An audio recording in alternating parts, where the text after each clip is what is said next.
Leo tunakwenda kujifunza kwa habari ya mauti, na katika somo hili utafahamu kwa nini watu wanakufa.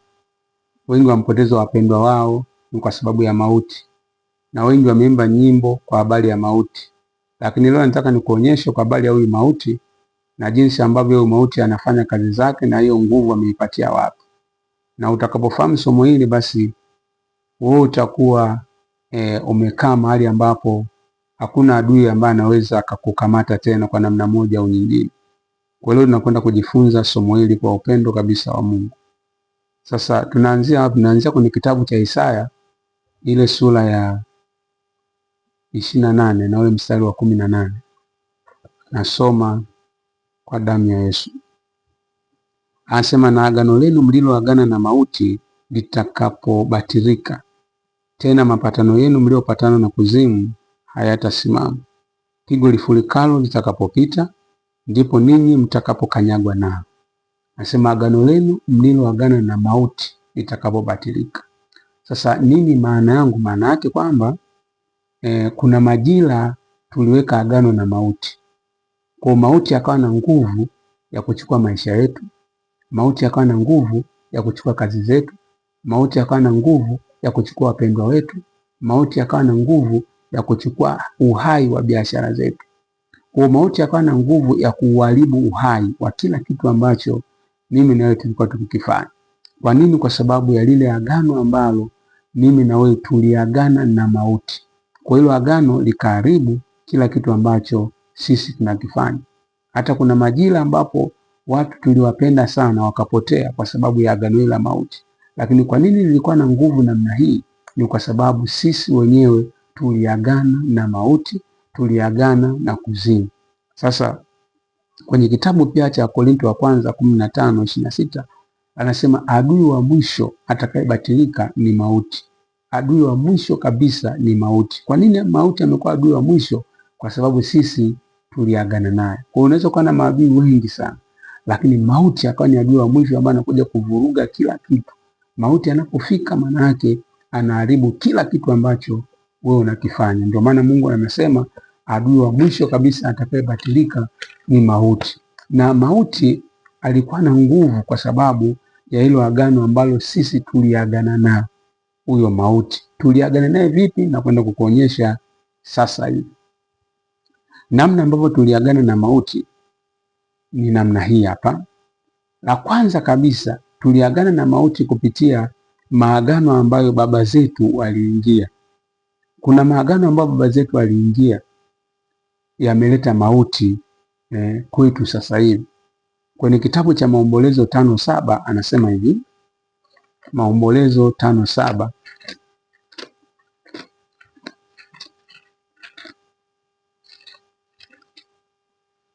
Maombolezo 5:7, neno la Mungu inasema, baba zetu walitenda dhambi hata hawako, na sisi tumeyachukua maovu yao. Hasa baba zetu walitenda dhambi hata hawapo, lakini sisi tumeyachukua maovu yao.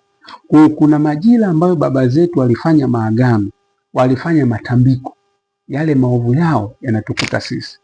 Sisi hatukufanya matambiko, inawezekana, lakini kwa sababu baba zetu walifanya hayo matambiko, mauti hile walioisimamisha wao, walienda makaburini wakafanya matambiko. Kule makaburini waliomba mizimu, wakawaomba wafu kule makaburini.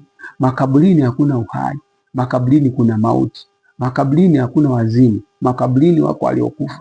Kwa hiyo ina maana basi kupitia agano hilo la wao kwenda kufanya matambiko makaburini, waliagana na mauti. Na kwa sababu waliagana na mauti, ile dhambi ya mauti, ile uovu wa mauti, ile agano la mauti linatukuta sisi sasa hivi. Kwa hiyo wengi wanakufa kwa sababu ya lile agano ambalo baba zao waliagana na mauti. Na ndio maana kwenye kitabu cha Mathayo 27, ngoja nikusomee na hapa ili uweze kuelewa. Mathayo 27. Na naongea hapa, najua naongea na wazazi, ujue kabisa kwamba maagano ambayo wewe unayafanya sasa hivi yatakuja kuwaathiri sana watoto. Mathayo 27:21 na 22 nasoma. Sasa basi liwali akaja akawaambia, mnataka niwafungulie yupi katika hawa wawili? wakasema Baraba. Pilato akawaambia, basi nimtendeje Yesu aitwaye Kristo? Wote wakasema wote asulubiwe. Akasema, kwani ni ubaya gani alioutenda?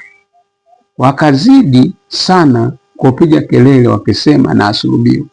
Basi Pilato alipoona ya kuwa hafai lolote, bali ghasia inazidi tu, akatoa maji akanawa mikono yake mbele ya mkutano, akasema, mimi sina hatia katika damu ya mtu huyu mwenye haki. Yaangalieni mambo haya ninyi wenyewe. Watu wote wakamjibu. Sikiliza hapo, sikiliza sana hii point. Asa watu wote wakajibu wakisema, damu yake na iwe juu yetu na juu ya watoto wetu. Pilato alijua kabisa kwamba Yesu hana kosa lolote. Akasema, jamani, huyu Yesu hana kosa lolote, na msulubishaje? Ghasia ikazidi, wakaendelea kupiga kelele sana. Mwishowe Pilato akasema, basi amueni mimi mwenyewe, mimi nanawa mikono, damu ya mtu huyu isiwe juu yangu, kwa sababu hana kosa lolote. Anasema wale Wayahudi wakapaza sauti yao wakasema, damu yake iwe juu yetu sisi pamoja na watoto wetu. Ina maana watoto wao hawakuwepo pale, inawezekana wengine hata hawakuzaliwa kabisa, lakini wao wakasema damu yake iwe juu yetu sisi pamoja na watoto wetu. Kwa nini? Maana kwamba baba zetu walipokuwa wakienda kufanya matambiko, walifanya matambiko kwa niaba ya familia, kwa niaba ya ukoo.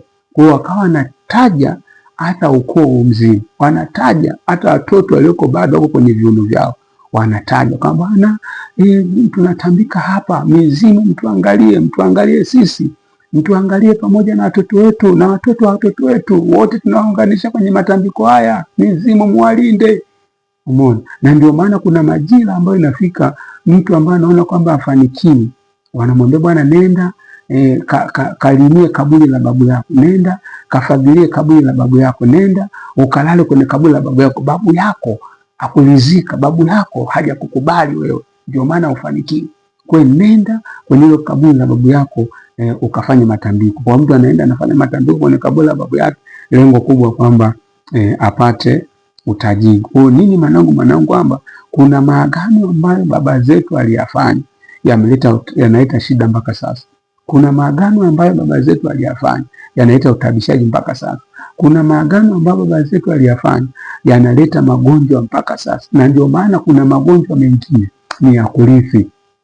Kwa nini ya kurithi? Kwa sababu baba zetu walifanya agano na yale magonjwa. Walifanya agano. Unakuta kuna familia nyingine wote wanakufa kwa ukimwi tu. Umeona? Kuna familia nyingine wote wanakufa kwa kansa. Kuna familia nyingine wote wanakufa kwa kisukari. Kuna familia nyingine wote wanakufa kwa malaria. Unaona, mtu akishafikia ugonjwa fulani labda wa kansa au HIV, anasema unajua bwana, sisi familia yetu wote tunakufa kwa ukimwi tu, familia yetu tunakufa kwa TB, familia yetu tunakufa kwa kwashakoo, familia yetu tunakufa kwa kisukari, familia yetu tunakufa kwa vidonda vya tumbo. Kwa hivyo vidonda vya tumbo vikimpata tu anasema basi maisha yangu yameisha, kwa sababu sisi ugonjwa unaotua kwenye familia yetu ni ugonjwa fulani. Sasa kwa nini? Kwa sababu ya lile agano ambalo baba zetu walilifanya. Kwa hiyo wao walikufa kwa vidonda vya tumbo, na watoto nao wanakufa kwa vidonda vya tumbo, na watoto wao wanakufa kwa vidonda vya tumbo kwa sababu hilo agano. Sasa unalifutaje hilo agano? Ndio kuonyesha hapo baadaye. Iko ni chanzo cha kwanza. Chanzo cha pili ni sisi wenyewe kuwaendea waganga kienyeji. Kitendo cha sisi kuwaendea waganga kienyeji kilisimamisha agano la mauti kwenye maisha yetu. Kivipi? Kwenye kitabu cha Zaburi 11:3 neno la Mungu linasema hivi. Zaburi 11:3 neno la Mungu linasema hivi. Zaburi 11:3 neno la Mungu linasema, kama misingi ikiharibika, mwenye haki atafanya nini? Ni kweli tuna haki ya kufanikiwa. Ni kweli tuna haki ya kubarikiwa. Ni kweli tuna haki ya kuinuliwa, lakini misingi ya sisi kuinuliwa imeharibiwa. Misingi ya sisi kumwabudu Mungu katika ona kweli imeharibiwa. Misingi ya sisi kuinuliwa na kufanikiwa na kubarikiwa katika kila jambo tunalolifanya, hiyo misingi ya jambo hilo kutokea imeharibiwa. Sasa mwenye haki atafanya nini? Kwa hiyo sasa sisi tulipozaliwa tumekuta baba zetu wanatumainia uganga. Baba zetu wanatumainia uchawi, baba zetu wanatumainia miungu, wanatumainia mizimu.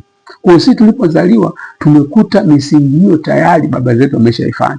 Sasa kwa sababu tumekuta baba zetu wameshaifanya misingi hiyo, na sisi tukatembea kwenye hiyo misingi, ikatuvuruga, ikaharibu kila kitu. Kwa hiyo na sisi tulipopatwa na jambo lolote baya, tukajua msaada wetu ni kwa waganga, msaada wetu kwenye uchawi, msaada wetu kwenye ushirikina. Unakuta mtu biashara yendi, anaenda kwa mganga, anapewa ilizi, anafunga kiunoni.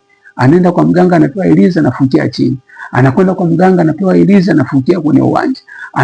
Anaenda kwa mganga, anapewa dawa, anaoga. Kwa nini? Kwa sababu ya misingi ambayo imeharibika. Kwa hiyo tumaini letu tulilitoa kwa Mungu, tumaini letu tukalipeleka kwenye uganga, tumaini letu tukalitoa kwa Mungu tukalipeleka kwenye ushirikina, tumaini letu tulilitoa kwa Mungu tukalipeleka kwenye uchawi.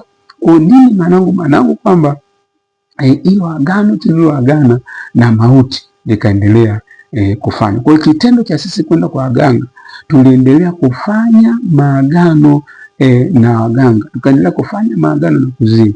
Na ndio maana kwenye kitabu kile cha Kutoka 23:32, ngoja nikusomea hapa.